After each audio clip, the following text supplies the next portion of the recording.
it's Shelbi, otherwise known as Shelbizleee here on YouTube, and today I'm coming back at you guys with a video that's pretty important, and we're going to talk about the Trump administration and their impact on environmental regulations and environmental policy. Just a few things to catch you up on if you're new here or if you don't already know this.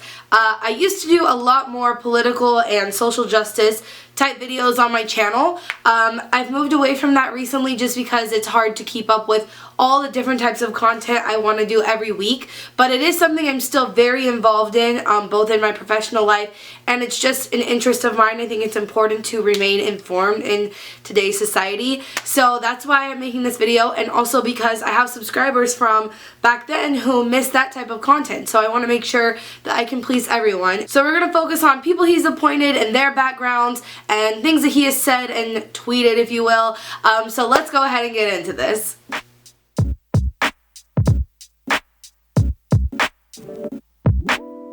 I want to keep the topics I talk about and their impacts on things pretty simple today because not everyone is as involved in this type of thing as I am, or maybe you are, and there are people who need just a basic understanding of what these things are and who's in charge of them and what it means, so we're just going to kind of do with that.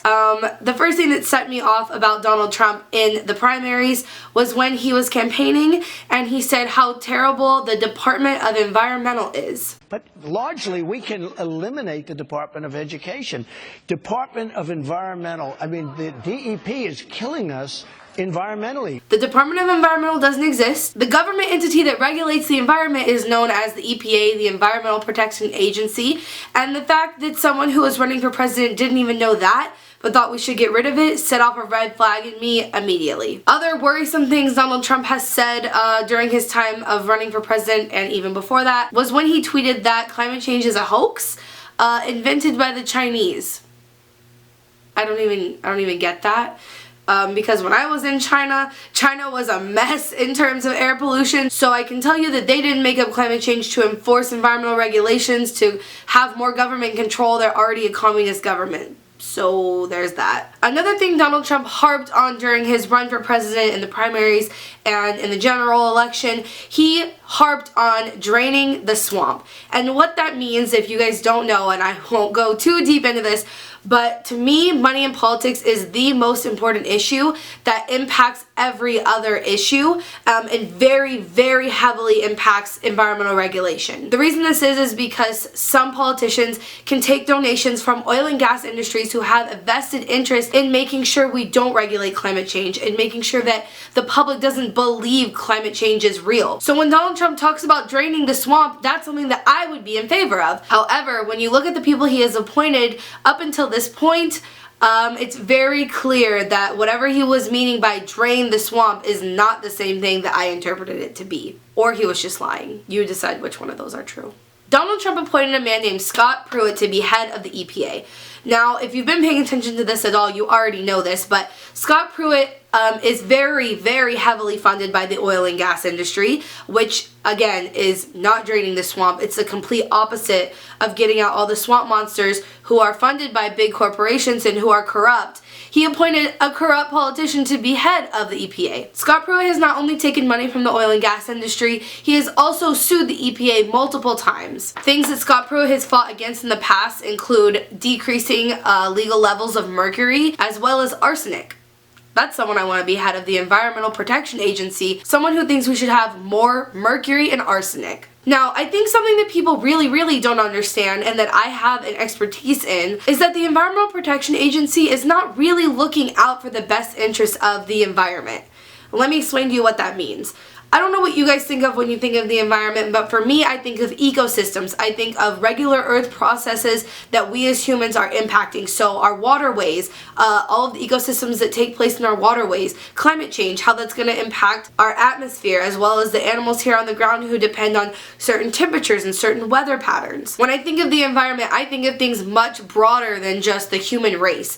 But in reality, the EPA is really just a regulatory agency for human health. And without getting too far into it, that is something that I personally work on a daily basis in my life, 40 hours a week. These are issues that I work on. And most of the air pollutants that are regulated are not regulated for the betterment of our atmosphere or to stop climate change or to worry about how it's going to impact the fish in the river. It's more geared towards human health. The EPA regulates things to make sure that it doesn't impact human health and things like respiratory diseases, lung cancer, kidney issues, as well as damage to your brain. And I think the whole argument of big government stepping in to control things so that it doesn't impact the environment or climate change, that's not the EPA's main focus. Their main focus is human health. So when politicians tell you that the EPA is unnecessary, what they're really saying is, I've been paid off by these corporations who can make more money if we deregulate these things, so I don't worry about my constituents and the public and my voters because these people paid me. Donald Trump throughout his campaign said that for every new regulation we introduce, we have to take away 2 of them. And he has talked about reducing the EPA's budget and the environmental research budget by crazy amounts, all to please his donors. His administration has messed with an act called Waters of the U.S. to allow the coal industry to dump more coal and thereafter processes waste into our waterways. He's already tried to intervene with the DAPL pipeline as well as the Keystone pipeline. Donald Trump has happily announced that he is willing and will probably get rid of 3,000 jobs at the EPA, which is so ironic when you're someone who claims that you're going to create jobs. He's announced that brownfields will receive 0 funding, and if you guys don't know what that is, brownfields are when companies create this huge mess, like they have an explosion, something goes wrong, and then it creates a very large field. It's not always a field, but a very large area of waste. Sometimes it's toxic waste, sometimes it's just wastewater, but it can get really bad. And he has said happily that he will now be allowing 0 funding to those projects, and I just want to know how his voters would feel about that if a brownfield was next door to them. On top of him saying that he will allow the coal industry to now dump their debris into our waterways, he's also said that he will start allowing more coal leases in the United States, which is very counterproductive to where the United States is headed in a direction of more clean energy. He wants to bring in the dirtiest form we have. Another aspect of the Trump administration that is worrisome and is still related to the environment, but maybe not in such a way that we've been talking about. Donald Trump's person that he appointed to be Secretary of State, Rex Tillerson, is former CEO of ExxonMobil. What experience does Rex Tillerson, former CEO of ExxonMobil, have in being Secretary of State in foreign dealings? Not much, but there is one thing that he knows a lot about, and that is ExxonMobil's dealing with Russia. And this is not to say that the Trump administration is completely corrupt by the Russian government, but there is definitely some weirdness going on with why you would appoint someone like Rex Tillerson to be the Secretary of State. But if you just take a little look at what's going on in the country, it's very obvious why he did that. ExxonMobil has a deal with Russia worth $500 billion. Have you figured out why Trump appointed him to be Secretary of State yet? Does that sound like draining the swamp to you? Does that sound like corruption to you? Because to me it does. He talks about not outsourcing jobs when he's appointing people who want to do a lot of that. You know, people a lot of times think that environmental regulations cost a lot. That's why we shouldn't do more environmental regulations, because it will cost these businesses a lot of money and therefore mess up their profits, and therefore also will cause there to be less jobs. But I can tell you from the field that I work in and the work that I do every day that the regulations that these entities have to abide by is not costly. You put a certain thing into your refinery whenever you set it up, it runs efficiently, and you don't have a problem. You have to pay not that much, by the way, you guys. These pieces that they want you to believe are so expensive and so costly to save our health are not. It takes a simple Google search to look up how much these things cost to implement. It's not a lot. It's a bug on the windshield of the profits of these huge corporations. Politicians that want to decrease regulations so that those big corporations can save a little bit of money are not really helping anyone out in the long run, in broader terms, because what happens when those polluters don't have to pay to decrease their pollution, someone still has to pay for those pollutants, and that burden gets shifted from the corporations who are doing the polluting, who are making profit from the polluting. and that burden shifts onto us in ways of us getting cancer, asthma, losing brain cells. That's going to cost us more money at the doctor so that those corporations could make more money. If you're not understanding what I'm saying, think of it this way. ExxonMobil, for example, they have a refinery where they're polluting a lot of emissions, right? They have to implement this one piece of equipment that can limit that. That costs them money up front. That lasts them for years and years and years to come and saves those pollutants from going out into the atmosphere and us breathing them in. So since that corporation is benefiting from the processes that they are doing, they should have to pay for the pollutants that they are emitting that impact human health. Does that make sense?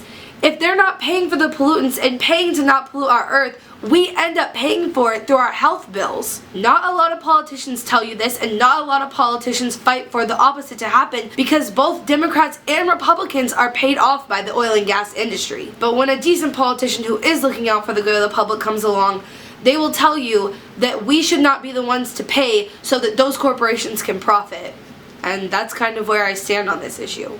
I think that environmental regulations are important. I think that the companies who are immensely wealthy and making all this profit should have to pay so that we don't have to pay with our health. And when I say politicians, I mean the Trump administration.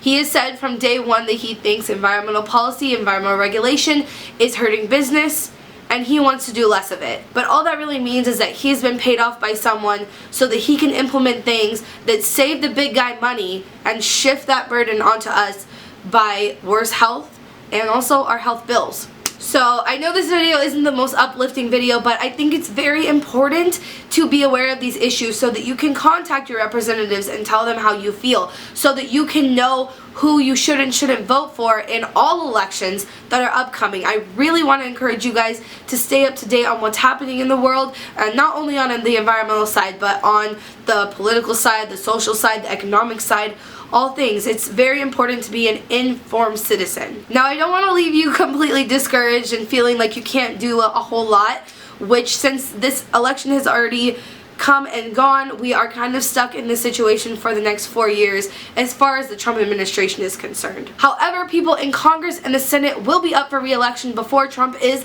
so please pay attention to how your representatives are voting and make sure you're voting to keep them in if they're doing the right thing, and if they're doing the wrong thing, vote to get them out. Also, don't take for granted that you can call your representative and tell them how you feel about what they're voting on. If something is coming up for them to vote on or for them to speak on, make sure you call them and tell them your name and tell them your zip code and tell them how you feel.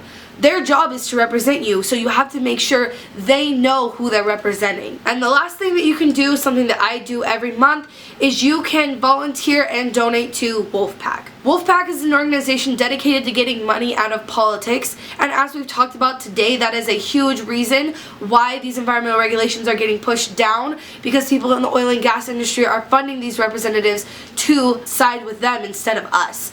So if we can get money out of politics, we can get the politicians to represent the health of the people as opposed to the corporations. So I really encourage you guys to go check out Wolfpack. I'll leave their information linked below. And that's pretty much it for this video. Let me know how you feel about this down below. Let me know if you volunteer for anyone, if you donate to anything that helps with these issues. Let me know if you learned something new today. And until next time, you guys, remember, create the peace.